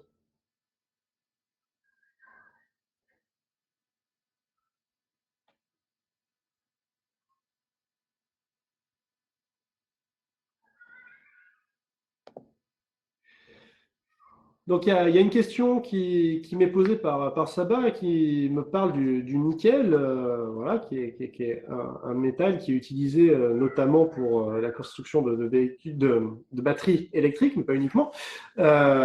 Nickel prélevé à Nouméa et en fait de l'énergie qu'il faut pour pouvoir assurer l'extraction. Euh, Évidemment que tout ça, les économistes, mais pas uniquement d'ailleurs, hein, les scientifiques qui travaillent sur l'environnement, ont tout ça bien en tête et produisent aujourd'hui des études un petit peu autour de tout ça. Le problème que l'on a, c'est que lorsque l'on ne prend pas en compte les externalités négatives, j'y reviendrai tout à l'heure, mais lorsqu'on ne prend pas en compte les externalités négatives, c'est rentable d'extraire y compris à grand renfort d'énergie déployée par ailleurs, y compris à grand renfort aussi de main-d'œuvre pour pouvoir extraire ça, et puis de coûts de transport pour acheminer ces matériaux de leur lieu d'extraction vers leur lieu de transformation. C'est encore rentable vu le prix de ces matériaux et vu le prix des produits transformés qui incorporent ces matériaux, c'est encore très largement rentable de faire tout ça. Donc, évidemment, sauf à mettre en place des réglementations qui sont très contraignantes en matière, par exemple, de RSE, pourquoi pas, de respect des ODD, Objectifs de développement durable, il y a peu de raisons de penser que les choses pourraient changer à court moyen terme. Le problème, c'est effectivement que derrière ces coûts qu'on arrive à monétiser, que les entreprises arrivent à estimer parce qu'elles savent ce que leur coûte leur activité d'extraction et ce que ça leur rapporte par ailleurs. On prend difficilement en compte les externalités négatives. On prend difficilement en compte effectivement la durée de vie totale du produit de son extraction jusqu'à finalement sa mise au rebut et son éventuel recyclage. Ça veut dire quoi ça? Ça veut dire que très probablement, on utilise aujourd'hui des produits, et sans même parler du véhicule électrique, je pourrais vous montrer mon smartphone, d'ailleurs je pourrais vous montrer mes smartphones, je suis un individu absolument pas du tout responsable sur le plan écologique, j'en ai même plusieurs, qui sont déjà chers, mais qui sont moins chers qu'ils ne devraient l'être par ailleurs si on incorporait l'ensemble des coûts, à la fois les coûts sociaux et fiscaux, pour empêcher les entreprises qui produisent ces produits-là de faire du dumping social ou environnemental, mais aussi si on incluait les coûts écologiques liés à l'extraction, liés au transport et à la génération de gaz à effet de serre que ces transports et les activités de production également tout simplement engendrent, et puis le recyclage qui ne se fait pas aujourd'hui ou encore trop peu. Et si on incluait tous ces coûts dans le prix d'achat, probablement que tout simplement on révélerait le vrai prix des choses, et qu'en révélant le vrai prix des choses, on achèterait tout simplement nettement moins de smartphones, et peut-être que plutôt que d'en avoir deux, j'en aurais qu'un seul. Voilà, j'espère que la réponse vous a satisfait.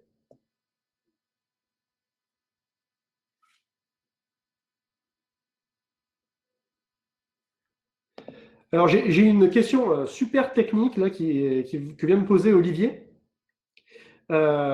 qui m'interpelle sur la réparation de véhicules électriques sans garage expert et comment déboguer sans le code source. Alors, ça renvoie à deux réponses différentes. Effectivement, c'est ce que j'exposais en tout début de webinaire aujourd'hui. Pour l'instant, comme le véhicule électrique est un marché qui est encore très confidentiel, on n'a pas encore beaucoup d'investissement dans tout ce qu'on appelle les activités économiques de complément. Tous ces fameux rendements d'adoption dont je parlais en début de webinaire. Plus il y aura de véhicules électriques en circulation, plus il sera rentable de pouvoir de lancer des garages qui sont spécialisés dans la réparation de véhicules électriques. Mais avant ça, plus vous aurez de formations d'ouvriers spécialisés dans la réparation de véhicules électriques qui seront ouverts en France, à l'étranger, etc., et qui formeront des bataillons de techniciens qui sont capables d'intervenir sur ces véhicules électriques. Tout ça fait qu'il y aura davantage de concurrence, il y aura aussi davantage d'expertise facilement disponible sur le marché, et cela va tout simplement réduire le coût de l'intervention sur le véhicule électrique. Et de la même manière, on pourrait aussi parler des pièces détachées. Plus il y aura de véhicules électriques en circulation, plus le coût d'une pièce détachée de remplacement pour votre véhicule électrique sera réduit dans la mesure où il y aura eu des économies d'échelle par ailleurs. Donc ça, c'est pour la première partie de votre question. Pour la seconde partie de la question, comment déboguer sans le code source? Alors là, c'est une excellente question. Moi, je ne suis pas ingénieur quand même, je m'intéresse beaucoup à l'innovation et à la technologie. En revanche, ça me rappelle quelque chose. Ça me rappelle quelque chose qui n'a pas commencé dans le monde automobile avec le véhicule électrique. Beaucoup de réparateurs ces dernières années se sont plaints du comportement de certains constructeurs avec l'électronique embarquée dans les véhicules, mais des véhicules thermiques, hein, j'entends, puisque ce sont les véhicules ultra majoritaires aujourd'hui, se sont plaints en fait de leur incapacité de pouvoir détecter les pannes électroniques, tout simplement parce que les constructeurs se réservent à leur propre usage ou à ceux de leurs affiliés, de leurs concessionnaires, le logiciel technique qui permet de se brancher sur la voiture pour aller détecter les pannes. Et donc, cela a posé des problèmes qui ont poussé le législateur, notamment les autorités de concurrence, à intervenir et qui ont quand même, à un moment donné, tapé un peu du poing sur la table pour demander aux constructeurs automobiles de divulguer une partie de ce langage informatique qui permettent à des réparateurs non agréés de pouvoir quand même juste expertiser rapidement le véhicule et éventuellement dépanner au cas où vous n'aurez plus démarrer. Donc, vous voyez que ces questions de propriété intellectuelle, parce que c'est ça dont il s'agit en fait dans votre question, n'ont pas commencé avec l'électrique et ne finiront pas avec l'électrique. Ce sont aussi des moyens qui sont à la disposition des innovateurs de mettre en place des systèmes propriétaires de façon à pouvoir s'assurer qu'une partie de la valeur, notamment de la valeur sur le service après-vente, va continuer à irriguer leurs canaux plutôt que de se perdre dans la nature auprès de garages qui seraient probablement indépendants. Voilà la réponse que je pouvais apporter à votre question.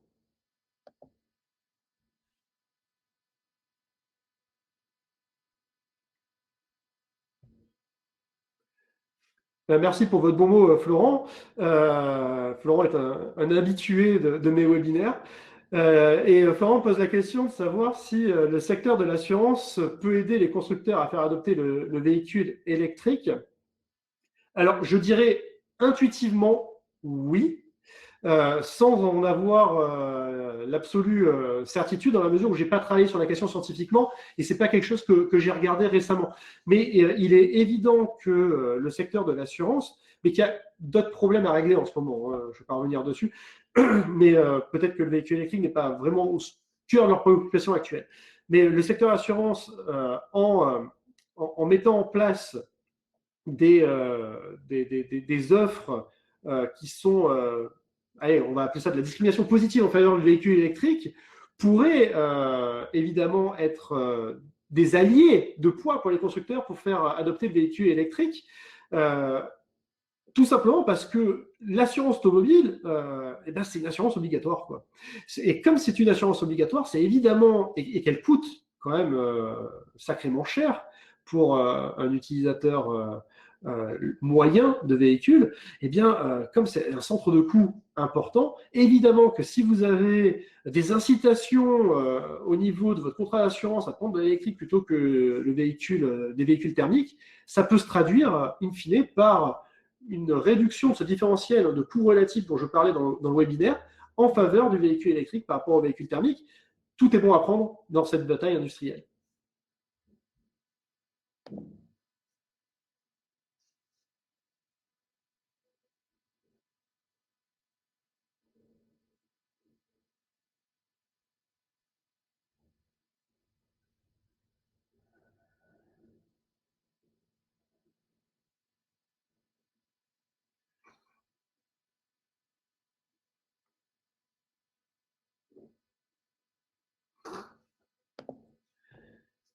Alors, je ne sais pas comment je vais me dépatouiller avec cette question.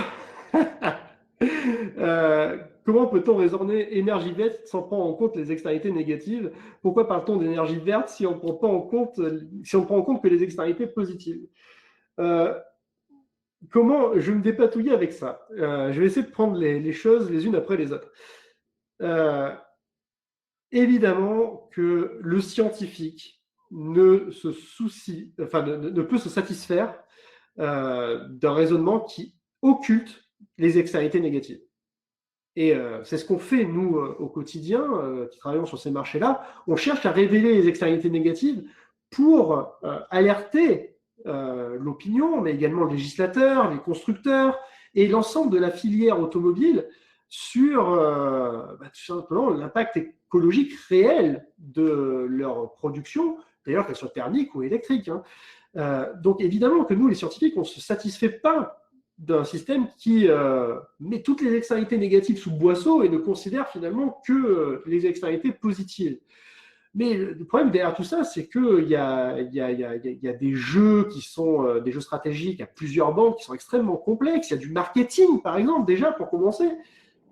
Il y a des innovations aussi qui sont au long cours et qui nous promettent de réduire la facture écologique du fait de l'utilisation de véhicules électriques, par exemple. En fait, il y a tout un tas de choses qui font que l'histoire n'est pas figée. Aujourd'hui, à ma connaissance, on n'a pas encore réussi à démontrer que le véhicule électrique ait un impact écologique de l'amont de la chaîne de valeur, c'est-à-dire depuis les extractions des matières premières nécessaires à sa production jusqu'à son recyclage. On n'a pas réussi à démontrer que malgré les externalités négatives qu'on arrive à approximer, sachant que ces externalités négatives elles sont très difficiles à estimer sur le plan économique, tout simplement parce qu'on ne les connaît pas toutes, et lorsqu'on les connaît, on a des difficultés d'estimation. Mais on n'a pas réussi à démontrer que ce véhicule électrique avait un impact écologique plus important que le véhicule thermique. Cela étant, on va avoir des résultats qui vont très fortement varier, ne serait-ce qu'au niveau de la façon dont est produite l'énergie qui va servir à alimenter le véhicule électrique pendant toute sa durée d'utilisation. En France, quelque part, on a de la chance. On a de la chance parce que notre mix énergétique est composé à 75% d'énergie nucléaire. Cette énergie nucléaire, elle a plein d'avantages. Elle n'a pas que des avantages, mais elle en a quand même pas mal, notamment vis-à-vis du véhicule électrique. Pourquoi? Parce que ça nous donne une énergie de base qui permet de faire des appels de puissance qui sont intéressants et qui permettent en fait de répondre à la plupart des usages des appels de puissance sur le réseau. Et puis, il n'y a que lorsqu'on a tous envie de se brancher au même moment sur le réseau qu'on fait appel à des énergies de soutien. Par les énergies de soutien, on a encore des énergies carbonées dans notre pays. Mais bon, bref, en France, on a de la chance parce qu'on a cette énergie nucléaire qui nous permet donc de répondre aux besoins d'électrification de ces véhicules-là et qui nous permet aussi d'avoir de plus faibles émissions de CO2, dans la mesure où l'énergie nucléaire a cela d'intéressant qu'elle n'émet pas de CO2, puisqu'il s'agit juste de vapeur d'eau qui s'échappe des cheminées des centrales nucléaires. Donc tout ça, c'est plutôt positif, mais imaginez que ces mêmes véhicules électriques avec les mêmes technologies circulent de façon massive dans des pays où l'essentiel de l'énergie n'est pas produit de façon nucléaire, mais produite par des énergies fossiles de type charbon ou de type simplement hydrocarbures. Là, l'empreinte écologique de votre véhicule électrique, elle en prend quand même un sacré coup. Il est clair et net que dans ces économies-là, toutes choses égales par ailleurs, lorsqu'on mesure les externalités négatives par rapport aux externalités positives, le différentiel en faveur du véhicule électrique, il reste favorable au véhicule électrique, mais il a tendance quand même à sérieusement se réduire par rapport au véhicule thermique.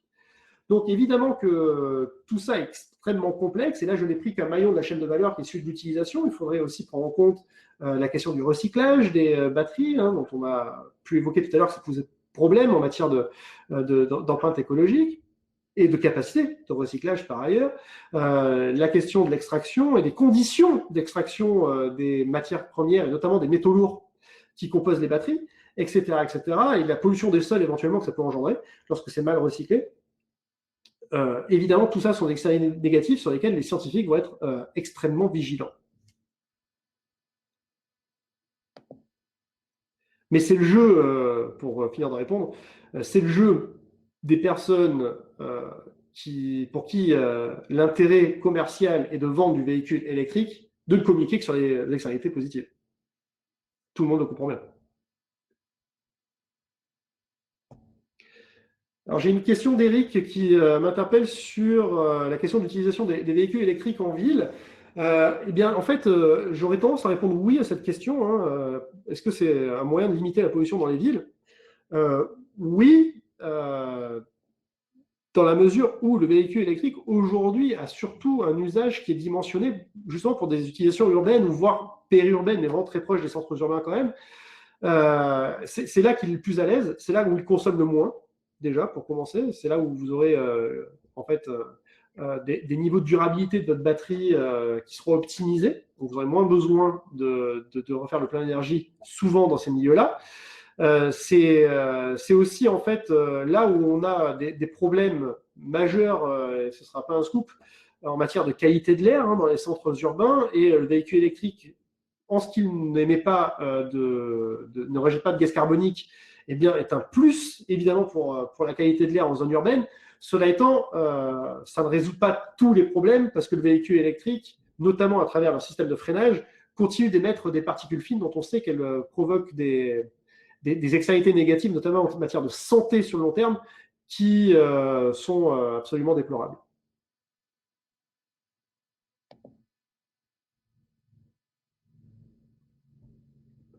Les questions, elles arrivent à une vitesse folle. Je ne pourrais vraiment pas toutes les traiter, je suis désolé. Je prends un peu les matchs les uns après les autres et les questions comme elles me viennent. Nadine me pose la question de savoir si la production électrique sera suffisante pour tous ces véhicules électriques, sachant que les pays s'orientent vers une production d'électricité verte et la suppression de l'électricité atomique. Alors, vaste problème qui fait écho à tout un tas de choses, à la fois de l'innovation marché, mais également aussi de la planification stratégique telle qu'elle peut être pensée au niveau de l'État.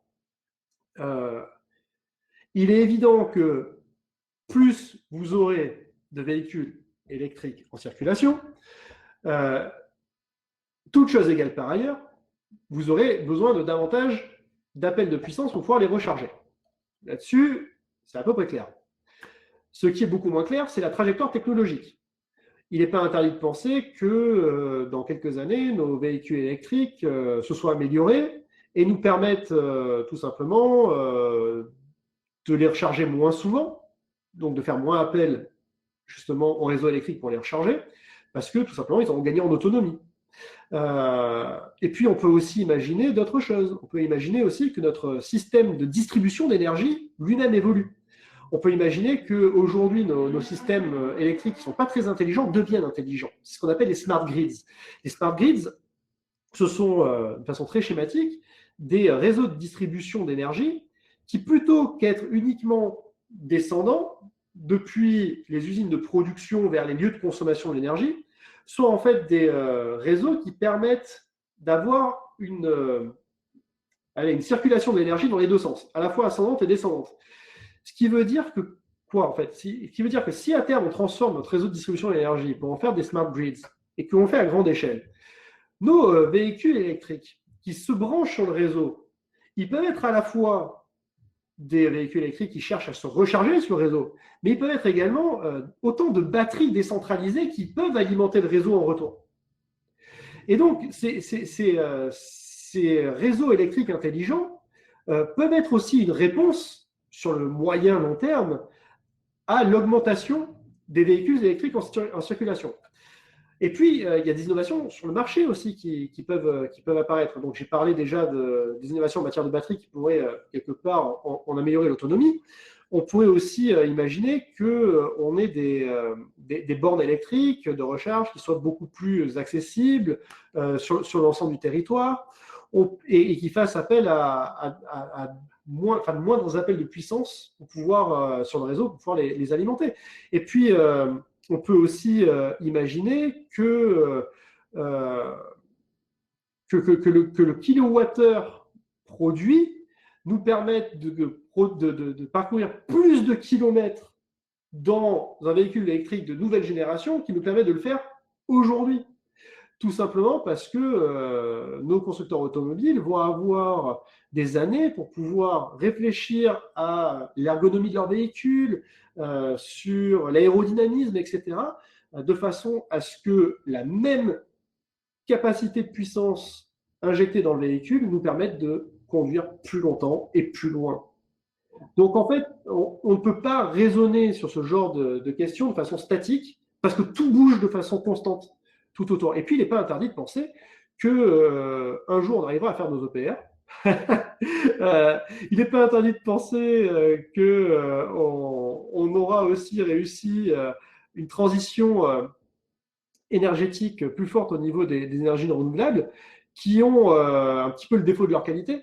Elles ont d'énormes qualités en ce sens où, là, pour le coup, on a réellement de l'énergie verte, hein. Mais le défaut, c'est qu'effectivement, elles sont un peu plus erratiques dans tout simplement leur capacité de production, qui sont nettement moins, on va dire, anticipables pour, euh, pour le gestionnaire de réseau électrique. Voilà.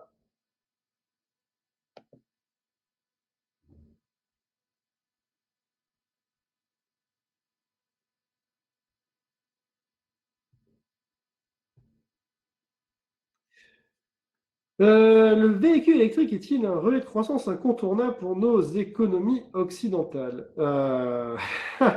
Ça, c'est une excellente question. C'est une excellente question, Amine. Je vous remercie pas de l'avoir posée. J'aurais tendance à dire que oui. J'aurais quand même tendance à dire que oui parce que derrière le véhicule électrique, on a quand même euh, allez, un écosystème qui est composé d'acteurs de premier plan, que ce soit au niveau de la recherche fondamentale, que ce soit au niveau de l'électrification, ou que ce soit au niveau tout simplement de l'automobile. On est face à des acteurs occidentaux qui ont un vrai savoir-faire sur beaucoup des maillons de la chaîne de valeur, pas tous, mais beaucoup de maillons de la chaîne de valeur du véhicule électrique. On a des constructeurs, on est présent plus, qui sont prestigieux, qui savent faire des véhicules, qui savent faire des véhicules qui donnent envie en plus. On a des constructeurs en plus de ça qui se sont alliés avec des acteurs d'ailleurs de la recherche et développement, d'ailleurs la recherche publique et la recherche privée, pour imaginer la technologie de batterie du futur. J'en parlais tout à l'heure, mais l'European Battery Alliance qui réfléchit aujourd'hui aux standards des batteries électriques de demain, parce qu'on a des équipementiers de premier plan qui sont aussi très forts en matière d'innovation modulaire, en matière de recherche-développement. On a des Valeo, des Continental, pour ne parler que du continent européen, parce qu'on a des champions du monde de l'énergie, parce qu'on a un savoir-faire en la matière. Moi, je crois beaucoup effectivement à la capacité du véhicule électrique à devenir un relais de croissance fort, si ce n'est incontournable, mais en tout cas fort pour les économies occidentales, à condition, d'une part, qu'on reprenne la main sur la technologie de batterie. Ça, c'est une première chose. Et la deuxième chose, c'est peut-être aussi qu'on soit un peu plus indépendant sur la partie technologique. Parce que qui dit souvent mobilité électrique, dit souvent, alors il n'y a pas de fatalité technique, hein, à la relation que je vais donner, mais dit souvent aussi mobilité numérique. Et sur la question de l'optimisation des trajets et tout simplement de la mobilité en zone urbaine, on est encore un peu trop dépendant de solutions technologiques qui peuvent venir de l'étranger. Alors, votre question ne parle que d'économie occidentale, et donc dans ce cas-là, j'inclus l'Amérique du Nord, évidemment, et ils ont de vrais champions en matière, on le sait bien, de technologies numériques dédiées à la mobilité, à travers Google, Microsoft, et pas uniquement. Mais je placerai plus le curseur quand même sur l'économie européenne, et peut-être qu'à ce niveau-là, on a encore un petit déficit, un petit retard à l'image sur la partie numérique, mais encore une fois, là-dessus, sur les technologies réellement dédiées à la mobilité, qui vont venir en soutien de la mobilité et du véhicule électrique, mais également connecté à son environnement, j'ai quand même de bons espoirs qu'au niveau européen, on soit capable d'apporter une réponse alternative à ce que peut nous proposer aujourd'hui l'économie américaine.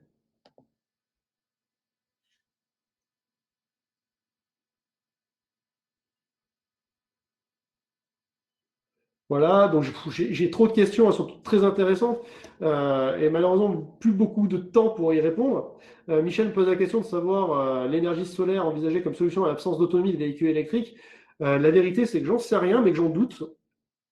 Pourquoi? Parce que bon, bah déjà, on sait que les panneaux photovoltaïques bon, ont un coût, malgré tout, de production. Parce que on sait que leur capacité de production d'énergie est quand même erratique, ça dépend bah, du niveau d'ensoleillement. Et aussi parce que bah, vous êtes face à des véhicules qui sont déjà très chers, et il faudrait rajouter une brique pourrait alourdir la note, quelque part, hein, une brique technologique, qui serait des panneaux photovoltaïques, en tout cas la technologie photovoltaïque sur des carrosseries de façon embarquée. Ça viendrait alourdir la note, ça viendrait alourdir le véhicule, ce qui pourrait se traduire par une perte d'autonomie les jours de faible ensoleillement. Donc j'y crois moyen, mais voilà, je reste quand même sur la réserve sur cette question-là, dans la mesure où je n'ai pas tout à fait étudié la question et il n'est pas impossible qu'il y ait des innovations qui sont envisagées qui aient pu m'échapper.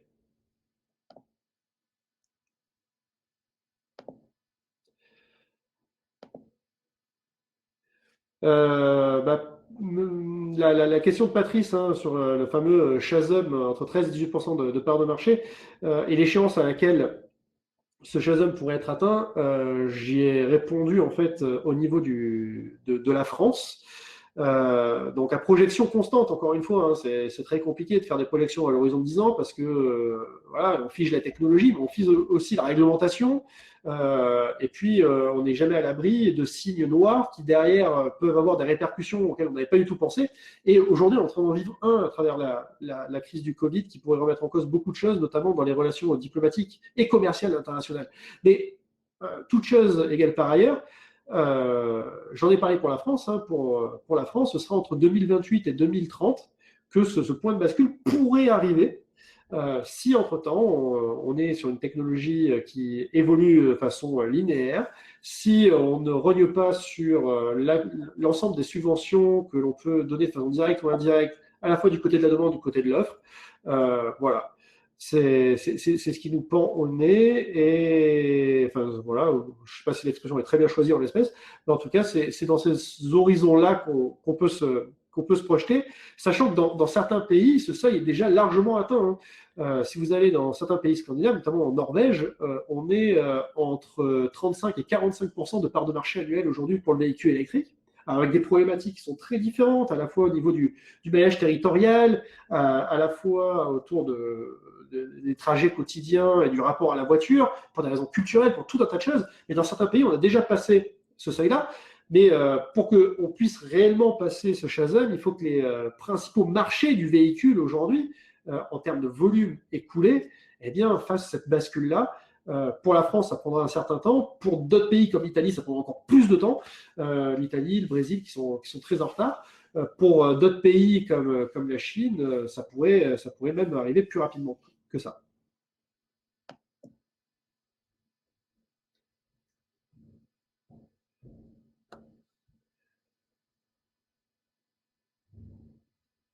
Alors, je vais prendre une dernière question. Parce que j'ai explosé mon temps de parole, mais c'est vraiment un sujet qui est passionnant et je sens que ça vous passionne aussi. Sur l'hydrogène. Alors, l'hydrogène, c'est technologiquement proche de l'électrique. D'accord. L'hydrogène, en fait, c'est une centrale électrique qui est incorporée dans votre véhicule. Euh, donc la question qui se pose au niveau de l'hydrogène, c'est est-ce que c'est une technologie électrique qui est meilleure que la technologie lithium-ion, par exemple, qu'on utilise de façon massive aujourd'hui dans l'industrie automobile pour l'électrification des véhicules. Alors, il y a du bon et du moins bon sur l'hydrogène. Parmi les choses très intéressantes, c'est tout simplement la puissance énergétique de l'hydrogène. C'est aussi qui permet en fait à l'énergie injectée de tout simplement couvrir des distances qui sont plus importantes. Donc on a des autonomies qui sont plus longues. Au niveau de l'hydrogène, hein, on peut faire 400 à 600 km en moyenne avec un véhicule hydrogène aujourd'hui. Parmi les autres avantages qu'on a, c'est aussi au niveau écologique, puisque l'hydrogène ne repose pas sur les batteries en fait, qui sont hautement polluantes, on l'a vu à la fois au niveau de l'extraction et au niveau du recyclage, puisque l'hydrogène incorpore sa propre usine de production d'énergie. Donc ça, c'est pour les côtés, on va dire, positifs de l'hydrogène. Dans les coûts un peu, enfin, dans les côtés un peu plus négatifs, on a déjà le côté des choix industriels. On l'a vu tout à l'heure, hein, en début de webinaire, mais les choix industriels sont absolument importants, pour ne pas dire déterminants, quant à la trajectoire technologique qui est suivie. Et aujourd'hui, l'hydrogène, il y a à ma connaissance, trois constructeurs qui proposent de l'hydrogène. On a Honda, on a Hyundai et on a Toyota. Ça fait pas beaucoup. Ça fait pas beaucoup et probablement que pour réussir à convertir davantage à la fois de consommateurs à la technologie hydrogène, mais aussi tout simplement de stations-service, par exemple, pour mettre en place des bornes de recharge à hydrogène, etc. Il va falloir que d'autres constructeurs s'y mettent et s'y mettent rapidement. Parce qu'une fois que quelque part on se sera largement et collectivement au niveau mondial orienté vers la technologie électrique telle qu'on la connaît aujourd'hui, avec les effets de lock-in que je présentais tout à l'heure en début de webinaire, il y a de fortes chances que ce choix technologique initial perdure pour de très nombreuses années. Parmi les autres problèmes qu'on a au niveau de l'hydrogène aujourd'hui, c'est le coût du plein. Alors, pareil, hein, à mettre en relation avec le degré d'autonomie. Mais le coût du plein aujourd'hui en hydrogène, voilà, ça va vous coûter peut-être, allez, 11 euros pour faire 100 km, sur la base en plus d'une énergie qui est aujourd'hui détaxée, contre 2,6 euros peut-être pour la technologie électrique telle qu'on la connaît aujourd'hui. Donc ça fait quand même un petit différentiel au niveau du coût. Et puis il y a aussi le coût de la borne de recharge, qui aujourd'hui a un coût qui avoisine, la dernière fois que j'ai regardé, entre 800 000 et 1 million d'euros la borne, contre entre 10 000 et 40 000 euros le coût d'installation totale d'une borne électrique aujourd'hui, selon qu'on se situe sur une charge plus ou moins rapide. Donc on voit bien qu'on ne joue pas exactement sur les mêmes dimensions. Cela étant, hein, toute chose égale par ailleurs, hein, comme vous pouvez faire un plein en hydrogène en l'espace de 4-5 minutes, comme vous faites pour votre véhicule thermique, vous pouvez amortir ce coût qui est très important au niveau de l'installation de la borne sur tout simplement un nombre de véhicules nettement supérieur que vous allez pouvoir recharger à travers le branchement à cette borne dans la journée. Donc voilà, il y a du bon et il y a du moins bon dans la technologie hydrogène. Ce que je peux, moi, vous dire à titre d'économiste de l'innovation, c'est que si l'hydrogène a vocation à devenir un standard dominant dans l'électrification des flottes, il va falloir que dans les 5-10 prochaines années, ils soient en capacité de prendre des parts de marché aux véhicules électriques classiques, et ça ne pourra se faire qu'à partir du moment où les constructeurs feront cette anticipation-là. Et si les constructeurs n'y croient pas, alors c'est peut-être une meilleure technologie, à la fois sur le plan technologique et sur le plan environnemental, pourquoi pas, ça reste à démontrer, mais pourquoi pas. Mais il n'en a pas moins que elle n'aura pas la capacité de pouvoir sortir d'une niche de marché et de volumes de vente qui sont très confidentiels. Voilà mon analyse à chaud de la question. Voilà, je vous remercie encore une fois toutes et tous pour voilà, être venus aussi nombreux suivre mon webinaire, pour toutes les questions toutes plus intéressantes que les autres que vous avez pu me poser. Je vous propose de prolonger tout simplement ces discussions pour celles et ceux qui le souhaitent par réseaux sociaux interposés, hein, on est confiné, donc on a un peu de temps pour discuter, donc profitons-en. Moi, vous pouvez très facilement me contacter sur Twitter et sur LinkedIn. Je vous ai mis ici sur la page de garde de ma présentation les adresses auxquelles vous pouvez me joindre. Donc n'hésitez pas, hein, les réseaux sociaux sont là pour ça, ils sont là pour transmettre, pour se connecter, pour connecter les intelligences, pour discuter. Donc prolongeons nos discussions par réseaux sociaux interposés. En tout cas, j'y suis tout à fait disposé. Encore une fois, merci pour tout, merci pour votre confiance et à bientôt pour un prochain webinaire.